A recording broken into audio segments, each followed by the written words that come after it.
Welcome for our next share in Basar B'chalav, the laws of meat and milk getting and not getting mixed together. We are in chapter 91, Siman Sadi Aleph, and we are in Sif Beis as we make our way through the rules of mixing and not mixing Basar B'chalav. This one is appropriately titled Basar B'chalav that gets mixed together.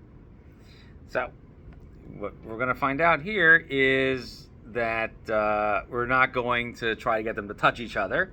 So we talked about Sif Aleph, where touching was not an assumed thing, but let's talk about things that need to be washed, because we mentioned it in passing in our first Sif about whether or not things that are normally washed changes this rule in the Mishnah. So let's talk about what the Shulchan Aruch says, and then we'll go back to the Makayos and see what the Gemara says and what the Yeshanim say. So the Shulchan Aruch sagt, he says, "Kol midibay every food item that is required to get washed, kigoyin lahniach basar heter tzainin bekara shel iser tzainin." So if you take kosher meat and it's cold, and you put it on a plate that has been used for non-kosher food, and it's cold, all right, and that combination will require you to wash it, asur lichatchila. So you are not allowed to put it in this position because it would create a requirement for you to rinse off this food. Why? Dilma achil b'loy hadacha. Perhaps you might consume it without rinsing it. Okay, so the context of Sainin B'Sainin, we already say, is a case that requires us to rinse off the permitted item. And in a case like this, where it's not necessarily going to happen that you're going to wash it, you would have to wash it. So we don't allow you to use it because you would have to use it after rinsing it. And you might forget to rinse. Okay, so that's the problem. Davka mevushal, that is cooked meat. Lav orche b'adacha, because who rinses cooked meat? Aval midida orche b'adacha kan basar chai, ukiyotze bay. But things that are also rinsed, they could go on a plate and they'd also be rinsed before cooking or roasting, whatever. Things like raw meat and things like that, shar l'chachila, that you could do. The Rama adds, this has to be something that has a little bit of moisture, a little bit of wetness. But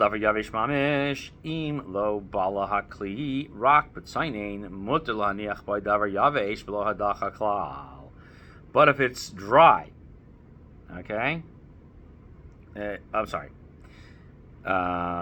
If the item itself is dry, that we're going to put here, and you're only putting it onto a utensil that only absorbed via cold, okay? So there's two conditions. The meat itself is dry, and you're going to put it in this prohibited utensil, the kli, and it absorbed prohibited food flavor through a cold absorption, such as leaving non-kosher soup to soak in it, okay? So then you could put this dry kosher item in it without having to rinse it at all, because we don't need it. And we're going to see it later on in the laws of Eino Ben Yomo and Hechsher Kalim and all that fun stuff. So what's the rule if you don't remember to rinse it? So we mentioned at the end of our last year that there is a question of if you went ahead and didn't rinse it and cooked it, that there's certain requirements. Did you cook it? Did you roast it? Do you have to take a klipa? Do you not have to take a klipa? So where does this come from? So let's go back to that brisa we talked about in our last year. But now we're talking about Sif Beis. So we brought in the brisa in Psachim on Ayin Vav Amud Aleph 76. One chamot teich sainin kailif, sainin teich sainin Deah. It's hot and it goes to touch a cold thing, right? Here's a hot thing, here's a cold thing. They touch each other. You have to remove a layer, right? You peel it. If it falls right, into prohibited stuff, you rinse it. And they're both cold. Zok Taisus, Tema, Hatu Lama Lahavia. Why do I need to tell you both? Okay, so Rabbeinu Tam says that the Chiddush is that even the milk that it falls into is going to be permitted. Okay? So even though it's, let's say, hot meat falls into cold milk, you're going to have to take a klipa off the meat, right? You have to peel off a layer of the meat.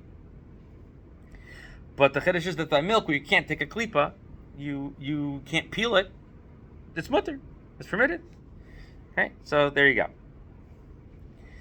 So that's Rabbeinu Tam's opinion. The Riva in Tosfos says that no, you need to make sure that there's shishim against the surface area of the meat that falls in. Okay? So that's the issue. Now the Torah brings this down, and he says that the Ri and the Rambam, okay, they agree with Rabbeinu Tam's opinion that there's no klipa by liquid.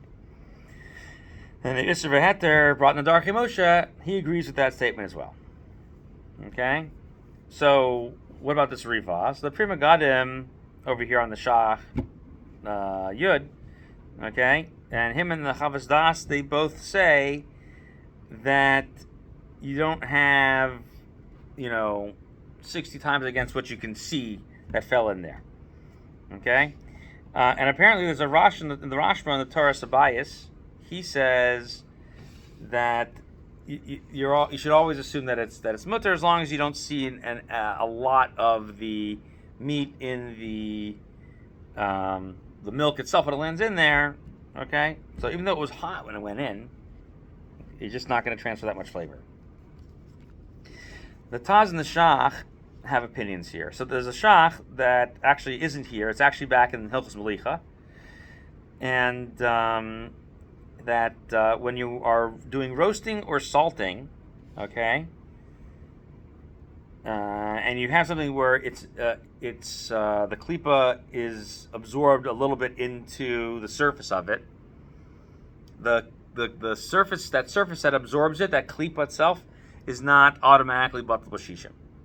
Okay, so we have to therefore take it off, and so therefore you have to if you left it on there and then roasted it, you may have a problem. However, when you cook it, right? So let's say it fell into this meat fell into cold milk, and then you cooked it. So whatever is on the area of it, and then the water around it, for sure there's going to be 60 times against all of that. Now, do you have to take the klipa off after it? Yes. If it's a solid item, you still have to take the klipa off. It's just that the flavor didn't go further into the meat, and it didn't affect the liquid that it was in.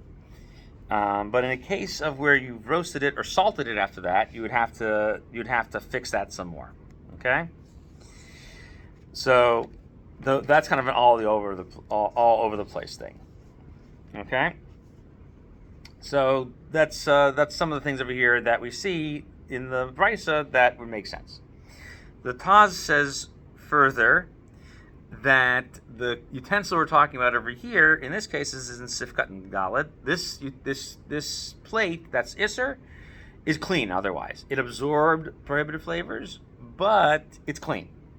Okay, so that's the Taz's opinion. Okay.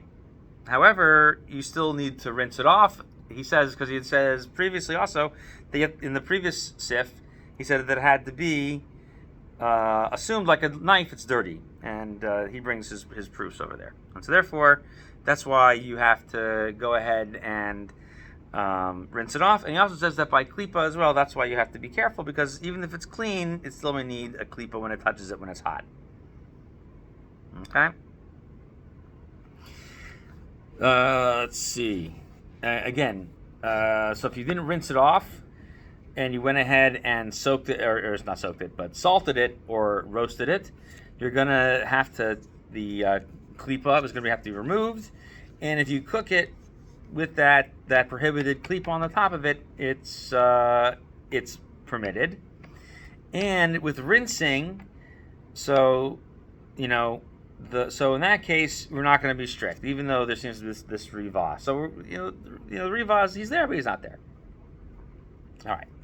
Now, hadacha. What happens if you don't rinse it off and you cook it? So we saw on the Rashba in our last year, and I'll talk about it again. That he says that if you cook the meat with the required hadacha to be done, so we assume that there's going to be shishim against it because it's unknown particles. So we only have one certainty, which is that it touched it, and there's an uncertainty, a suffix of how much is actually there.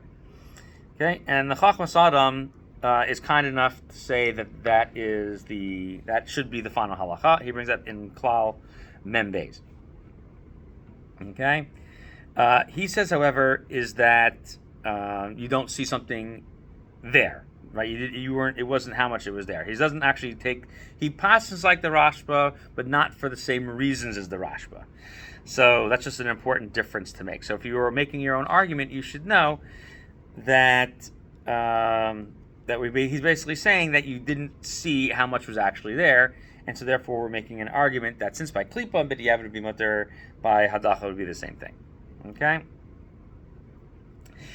So the Pri Megadim in another place in Siman Kuf Hey, he says that the Riva would even say would prohibit it. Would even say this is mutter because he would only say this would be prohibited if he sees actual things there. So that seems to be how the Achronim get around this Riva. Okay. So, and there's also the Taz also points out that this is only a klipa, not by hadacha. However, there's a Yad Yehuda who seems to say otherwise. Just know that he did that, but and the Pri Megadim also seems to say that as well on the Shach Yud. He also seems to say that by hadacha there'll be the same thing. However, we don't seem to worry about that because it seems to be not a big deal. Okay, so meaning that we would not know that that would be a problem. However, it does impact the fact that you can't go ahead and say, well, you know what, I'm just going to cook it. I don't feel like scrubbing it off, because then if you went ahead and asked the question afterwards, since you're mevatel iser, you intentionally went ahead and were annihilating the iser and nullifying it.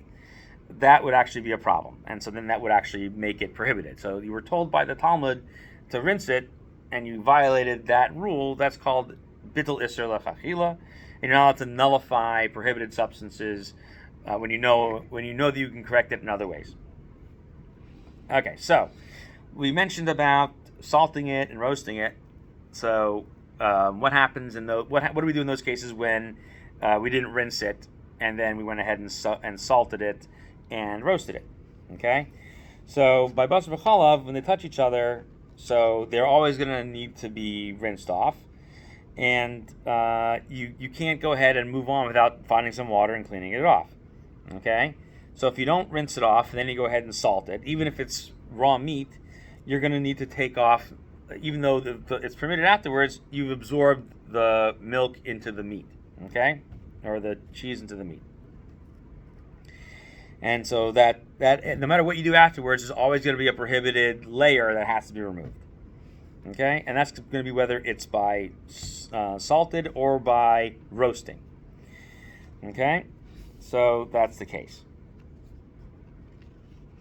Now, if you went ahead, now some people argue, like the Pri Megadim would argue, that you could still say it's batel b'shishim if you can't identify how much was there, because only the Riva would require it when you know that it was actually there. Okay. And so that would be that case. Okay, the Chachmas Adam says that anytime you need to take a klipa, if you don't take the klipa off and you go ahead and cook it, so he said that's going to be permitted, but you still have to take the klipa off.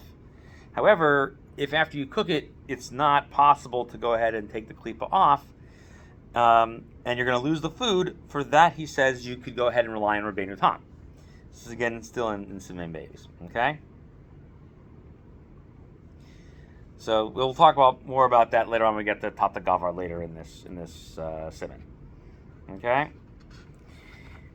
However, he seems to not be lenient unless you're going to ruin the food and lose a lot of money. All right? What we call hefsed meruba. So hefsed meruba generally means that it's a really big big loss for you to lose a bunch of this food, especially like it's Erev Shabbos, having other food, things like that. Okay. The Pischei Tshuva says over here that that whenever there was he has different types of leniencies over here. So regarding Shabbos, there's different ways in which you can get heat transfer for cooking, and those rules apply equally to Basar B'chalav.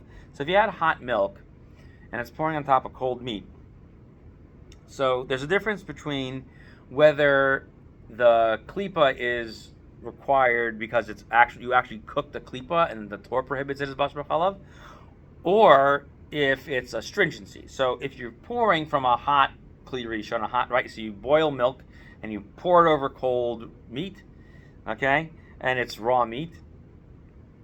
You have to remove that top layer, and that's prohibited as Basar B'chalav no matter what you do afterwards.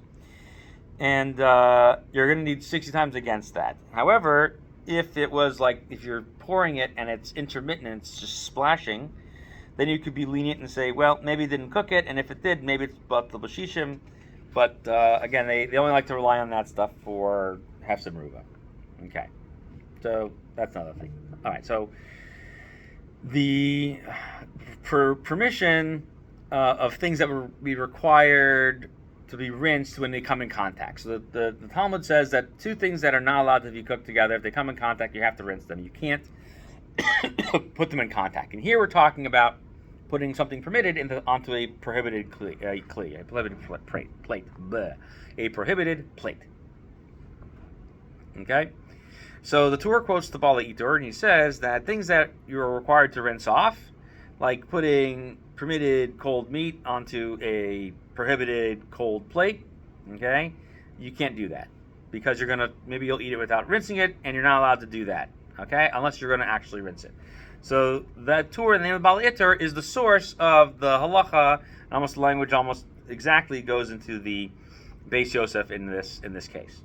The Beis Yosef says that the Rashba quotes the Bala Itur as well, and he also says the same thing in the name of the Ravid, and that this is a pretty well understood thing, that the Bala Itur is talking about things that need to be rinsed because of the spot of their contact. And he's saying that since the Mishnah in Chulin had said as long as you don't come in contact with each other, that seems to imply that you couldn't do that l'chachil, like put them next to each other so they did come in contact. So that's his understanding of why this halacha seems to be pretty obvious. So the Bach agrees that this is the understanding of the Mishnah as well, that you would put things into the sack, right, and you could put them in there as long as they weren't touching each other. Okay, so even though the Mishnah is talking about Basar B'chalav, it would imply as well that it could refer to something that's prohibited. That's the chiddush of the Bala Itur. Okay, so that's that case. The Ra'ah has his own thing he wants to add over here. So the Ra'ah doesn't like this Bala Itur. He says he doesn't find any place to say that you should take something permitted against something prohibited in order to later on go ahead and make it fit to eat again. Okay, and he says I see this only working in a case of kalim, right? Like the Bala Itur says. There's the prohibited and permitted substance are against each other, even if it's raw meat. Okay, so that would be fine. Okay, so we shouldn't compare like touching foods to each other. So that's the case. So you're not allowed to like lay your raw kosher beef on top of a cold pork chop. It's only referring to a clay.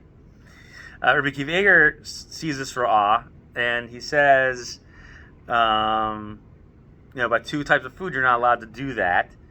And the Rashba, however, disagrees and says that would be permitted. So that's the Rashba. That's the Rashba for you. The Rashba has his own chiddush. So if you took if someone had a cold piece of treif and you have a piece of kosher and the kosher is raw and you store them on top of each other, he said since you're going to rinse it, it'd be okay. Okay. So the Taz in this, he says now, how does this apply? There's a general rule brought down by the Beis Yosef and Simon Beis, by laws of Shechita, that something that's permitted after the fact, we don't assume that you're going to forget to do it. So if that's the case, why is this an issue? So the Taz says that here you have a clear prohibited substance. So it's not that you're going to forget, it's that you intentionally prohibited it, and then you might forget to permit it. But otherwise we wouldn't be concerned about it. So, can this work on Kli Cheres, on earthenware products? So the Gemara in Chulin talks about this, and it says Amar Shmuel, Maliach Rehu Karoseach, salting is like roasting, Kalvosh Rehu Kumavushal, soaking is the same as cooking, and Kiyas Rabban Rabbi Yochanan, Maliach Eno Karoseach, Kalvosh Eno Kumavushal. So Rabin comes in Rabbi Yochanan and says, no, salting is not like roasting, and soaking is not like cooking. So Abaye says, Ha de Rabin leisa, da hai pincha, da have be Rabbi Ami, de malach be bisra betavre, nichli Rabbi Ami, Talmud Rabbi Yochanan haba. My time at Tavre, labashum de shmiele, mine de Rabbi Yochanan, da amar meliach rehu koseach. So Abaye says, no one agrees with this opinion, because I saw in Rabbi Ami's house that he went and he salted meat on top of this earthenware thing and smashed it when he was done. So I'm assuming, since he was a student of Rabbi Yochanan, that Rabbi Yochanan would have told him to smash it, because Rabbi Yochanan held that salting is like roasting. So the Ran says, why don't you just use it for cold? Right? So he says that's what the issue is over here. So he says that's why you can't do it. You can't get the prohibited blood flavor from the salting out of the earthenware utensil. Okay? And so therefore, even to use it by cold seems to not be possible to use. So the Pri Chadash says over here that the Rif, the Rambam, also agree with that, and the Ramban also brings that down, and a lot of Rishonim seem to agree with this. Fine. The Chavas Deah says that earthenware utensils, they actually are the same in this rule. And the Rashba in the Torah Sabayis, the Rashba in his Chedushim, not in Torah Sabayis, seems to agree. Okay, so he says the only time that there's a stringency is by knives, because knives put pressure. But it seems like you could go ahead and make this permitted. And he says he brings another proof, the Chavas Deah, from a statement of Rav in Psachim. The Rav said in Psachim, it's in 30a, which was that he used to break all the earthenware pottery after Pesach. He told you couldn't use them, L'maisa, which means that afterwards you could have used them according to Shmuel. Okay. So, and even according to Rav, it seems like you could have used it. So that's his opinion. So he disagrees with that. The Taz and the Shach in Simon Simon. Did I write? Sometimes sometimes I can't read my own notes. So a lot of, they all seem to agree that you can't use a earthenware vessel even temporarily. So they all agree with that. So this is a Taz here in Sifkat and Beis, and there's a Shach who seems to agree with that in Samach Tes, Sifkat and Peibav. So it's a long argument about these things. Okay? So that's what they seem to say. Okay. However, they do permit you to use it if it belongs to a non-Jew, and the Chacham Shalom says not even if it belongs to a non-Jew, you can't even use it temporarily. Okay. So the Ramah, however, has a leniency in Siman Kuf Chaf Aleph, which he doesn't quote here, but he says that by Kli Cheres, that you're using it if you're earthenware and you're using it temporarily, that would be okay. And he says just simply rinse it out so that there's no requirement to rinse it. So that's the deal with that. However, it's worth noting that in the laws of Hilchos Pesach Tafnun Aleph Sif Chaf Beis, there's a lot of rules there about Kli Cheres that we aren't going to get into about it right now. So just know that that's the deal. So because you see the Mechaber over here, you see the Ramah.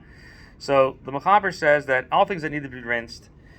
So he quotes this Bala there straight out, and you can't go ahead and put anything cold on something cold where they might need to be rinsed off. Can't do that. And the Shach brings this in Sifkat and Beis. Okay? So that's what we see. You can't do it even temporarily. Okay? But raw meat, you could do that. And that's what he says. So the Ramah says about this dryness thing. So we had seen that previously. So we need to understand this a little bit more, okay? Because what we saw previously was that there's a question about whether or not you can go ahead and use non-Jewish utensils for certain things. So this leaves us in a little bit of a quandary in the understanding of the Ramah. So the Shach has it's really long here in Sifkat and Gimel, so I recommend going through it. So let's just make some points about what the Shach says is the final halacha understanding of the Ramah. So if you have utensils that were used for prohibited substances and it was a hot usage, if you rinse them out well, then you can go ahead and use them for something cold and even wet, and even furthermore if it's cold and dry. Okay, that would be fine. If it's for something spicy that's dry, you would have to also rinse out the kli significantly, and it would be permitted. If it's something that's sharp and wet, like vinegar, you can't use that. Okay. So and again, this is not including kli cheres, right? Earthenware, you can't do that. The Tur and the Beis Yosef disagree, as we saw in the Chacham Sodom was also a little bit lenient on this. He says that like if it's Kavod Shabbos, you can rely on those lenient opinions we had just mentioned, but not the Ramah. The Shach finally says that this is only for temporary usage and not for regular usage. Okay? And that would be consistent with the Ramah in Kuf Chaf Aleph, which he himself doesn't quote, but we're quoting it, because he quotes Kuf Chaf Beis. So what does that even mean? The quote Kuf Chaf Beis.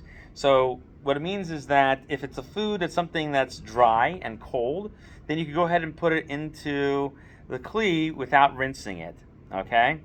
And that actually, the Taz even points out here that even the Ramah would allow you to put that into a kli that was used for hot food. If it's something wet, you couldn't put it into a kli without rinsing it out if it was used for hot. Okay? The Prima Gadim disagrees, and he says that that if it was used for cold storage or hot storage, a little bit still goes into it, so it doesn't matter if it's used for hot or cold. So he says that. So when the Taz says that you can't put something wet in there cold, he means not at all, and definitely not over 24 hours. So if you're using it just like to temporarily cook right now, that seems to be okay. So if the kli was used for cold, then it's permitted to put something into that kli without rinsing it afterwards. Okay? So it never absorbed anything. And even for it to stay for more than 24 hours seems to be okay. And if it was used, for cold, and you want to put something into it without rinsing it out, even if it was hot. So if it was used for cold storage for something not permitted, and then now you put something hot into it, that would actually be okay, because it never actually absorbed anything anyway. Okay? And the Prima Gadim seems to imply that that's even if it was, the Isser was left in there overnight, as long as it was stored, even if it was stored in there. But if it was hot, no. And so that's the deal with that. Okay? So, and that is what we see later on. So when I read to you earlier about Simon Kuf Chaf Beis, so on the Hagos and the Shulchan Aruch, it'll say fix it to Simon Kuf Chaf Aleph. So even that's what we read, and that's what many editions say. The Muga editions seem to fix that. Thank you very much for joining us on today's Shir. I look forward to learning with you more about this next time, and we will continue next time with some talking about the bread. We're talking about some bread. Have a great day.